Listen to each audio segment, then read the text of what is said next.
Roberto. Pues ingeniero, yo veo muy positivo el tema. Primero, es un hecho sin precedentes que las tres principales fuerzas políticas de nuestro país, que representan a las mayorías en México, sin duda alguna, el tratar de sentarse en una mesa para poder tomar algunos acuerdos importantes en temas específicos para el bienestar de nuestro país, pues es un hecho sin precedentes. Primero, no lo vimos ni a inicio del gobierno de Felipe Calderón, no lo vimos a inicios del gobierno de Vicente Fox, y si nos vamos más para atrás no lo habíamos visto. Antes no existía ni esa cultura para tomar por lo menos en cuenta los partidos políticos que habían sido derrotados en las urnas. Hoy creo que este acuerdo, al final de cuentas, lo que genera es una perspectiva que se puede avanzar a través de esos acuerdos, y en la medida que este gobierno federal que hoy encabeza Enrique Peña Nieto tenga ese oficio político para poder consolidar y construir los grandes acuerdos que necesita el país, sin duda alguna México va a salir favorecido.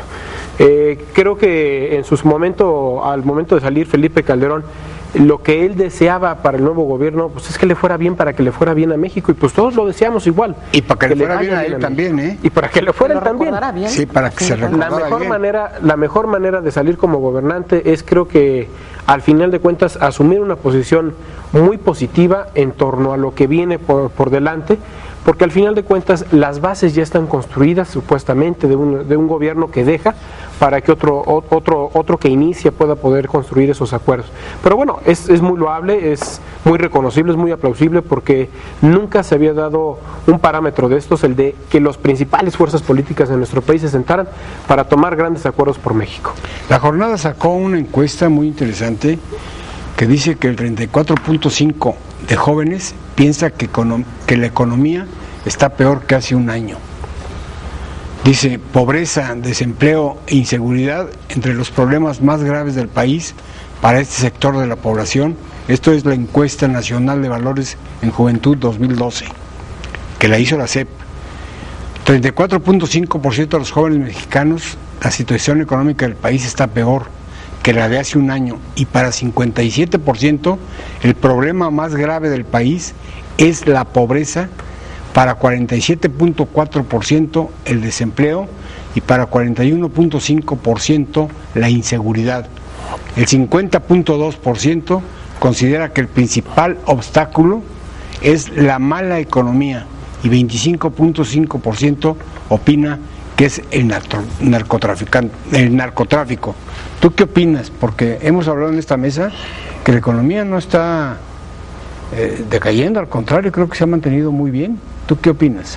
Bueno, siempre hay que verlo en el contexto mundial, ¿no? O sea, no somos una isla, y la globalización lleva a esas consecuencias, ¿no? De que algo que pasa en el país más remoto le pega a todo el mundo, ¿no? Entonces, ver la situación macroeconómica del país realmente es si no satisfactoria, por lo menos nos da tranquilidad, ¿no? De la macroeconomía.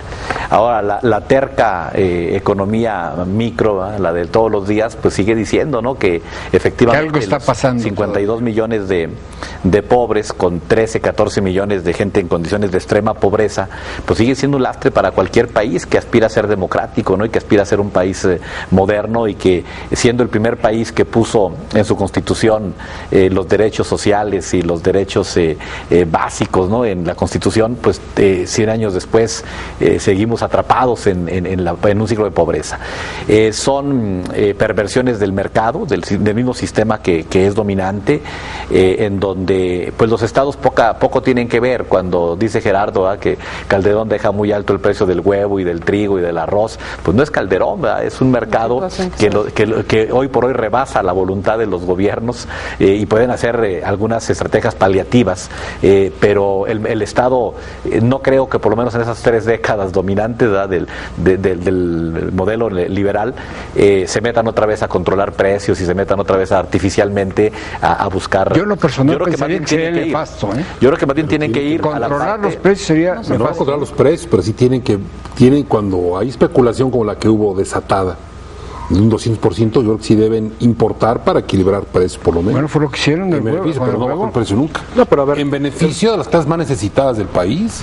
Pues sí, pero tiene 52 millones de más necesitados del país. Por eso, en beneficio de ellos. ¿Cómo mueves? Si comían con 1 kilo de huevo y el huevo se les va de 12 pesos a 50 pesos el kilo, pues importas, entras al mercado, manera de regular el precio. Yo una vez discutiendo sobre los famosos subsidios a la gasolina y la luz, me contestaron con una respuesta muy fácil.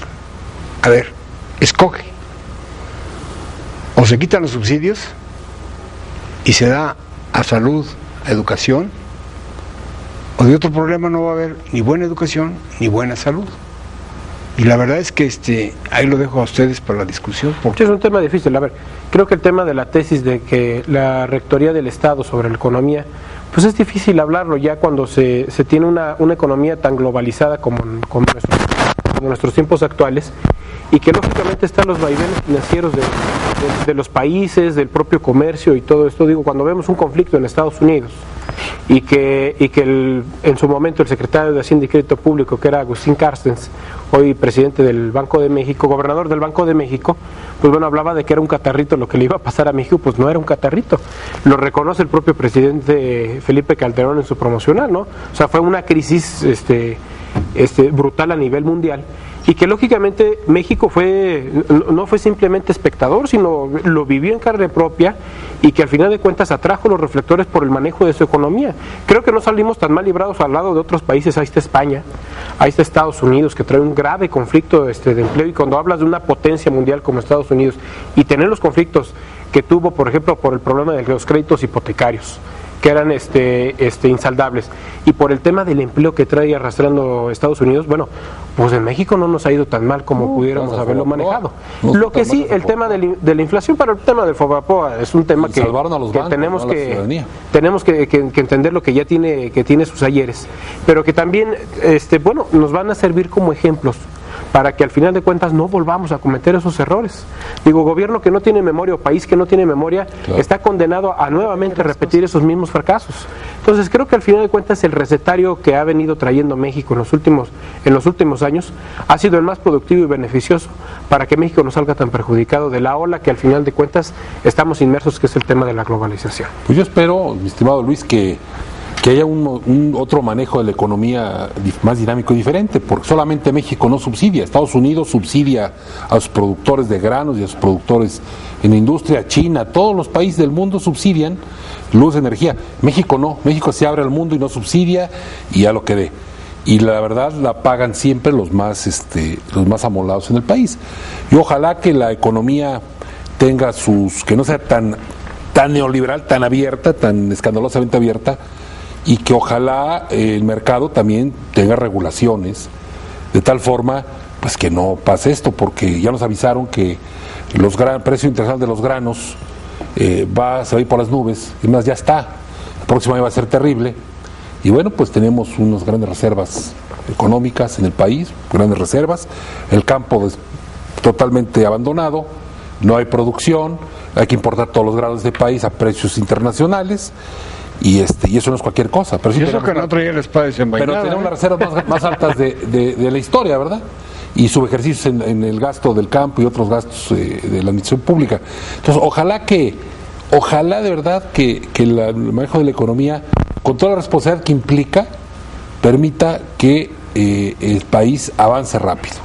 Que se privilegie la inversión, mucha inversión, para que haya generación de empleo y se dinamice la economía, se privilegie más la inversión que tener las reservas más altas internacionales y tener los subejercicios que tienen las cuentas de la Secretaría de Estado, ¿no? Bueno, ahí están las cosas, así termina el sexenio de Felipe Calderón. Lo que yo podría esperar, ingeniero, es ¿ahora ver qué significa lo que dijo el presidente Peña, que le dijo a Gustavo Madero: permítanme, los voy a sorprender. Yo espero que ese lo voy a sorprender no simplemente quede para los panistas, sino que quede para todos los mexicanos. Yo espero que no nos sorprenda, ¿eh? Entiendo que el problema... Ya me dio miedo, ¿eh? No, yo creo que lo que tienen que hacer en esta nueva época, pues es trabajar duro. El tema del campo, como dice Gerardo, no es menor. El tema de la seguridad alimentaria, que lo hemos tocado aquí en varias ocasiones, es un tema que al final de cuentas Enrique Peña Nieto tendrá que abanderar como una bandera primordial de su gobierno, que tengamos esa seguridad alimentaria primero como país para poder subsistir en el futuro, y que el tema del campo, si lo vamos a apoyar, pues se tiene que ablandar el tema de las reglas de operación, que al final de cuentas es el grave conflicto que los campesinos no pueden acceder a los créditos, a los apoyos al campo, porque o las reglas de operación o los intermediarios, que son más bien especuladores, ya no resultan intermediarios, pues son los que han generado un grave conflicto en este país y sobre todo han generado que el campo esté en condiciones paupérrimas, sin duda alguna. Pero ¿no será que siempre decimos, es que tiene que hacer esto, en este caso Enrique Peña Nieto y su gobierno? Entonces, el problema es y los demás, todos nosotros no tenemos, cada quien en su ámbito. Es un problema estructural. Mira, dinero para el campo sí ha habido, no es suficiente. El problema es cómo baja a los campesinos. El problema son los coyotes, que son estructuras de todos los partidos, porque además son vividores, son rémoras de los partidos políticos. Y cómo de un peso, cuánto le llega realmente al campesino, ¿no? El acceso a esos programas, el acceso a los créditos. Miren, ustedes lo saben, en carne propia, ¿no? Te llegan tarjetas de crédito preautorizadas por 300, 400, 500 mil pesos sin que las solicites, ¿no? Porque te revisan y dices, este puede y ahí está, ¿no? Pero si vas a sacar un crédito para una pyme, te dan créditos de 200 mil pesos después de un año de trámites y totalmente ya cuando decidiste no entrar. Ya cuando decidiste no entrar. Entonces se privilegia desde las estructuras macroeconómicas, se privilegia la usura, se privilegia el crédito del consumo fácil y no el de la producción, y eso pues tiene consecuencias graves. Yo esperaría de Peña Nieto este combate frontal a los monopolios en todas las áreas, esta apertura a la libre competencia con reglas más claras, controlar las redes de distribución de los productos básicos, que es donde se genera gran parte del problema, el asunto de las medicinas, en fin, sí es un problema estructural. Correcto. En donde municipios, estados y el gobierno federal tendrán mucho que hacer. Sin embargo, para cerrar del acuerdo nacional, ¿no? Se ve buena voluntad de los partidos. Yo creo que van a dar frutos, sí creo que van a dar frutos. En el gobierno de Peña Nieto seguramente se abrirá a las fuerzas de izquierda, está haciendo algunos gestos con la izquierda, el asunto de los programas de desarrollo social, que son banderas históricas de la izquierda, de alguna manera, vamos a meter gente que viene de la vertiente de izquierda para poder enriquecer en esas propuestas y darles también el espacio de ejecutar lo que han dicho por décadas, ¿no? Pero creo que la izquierda también debe abrir los oídos a escuchar, Es decir, para eso es un acuerdo nacional, para que todos hablen y todos escuchen. Vamos a un corte. Vamos a hacer una pausa y regresamos con más de esta mesa de diálogo y análisis de Vista Bueno Televisión.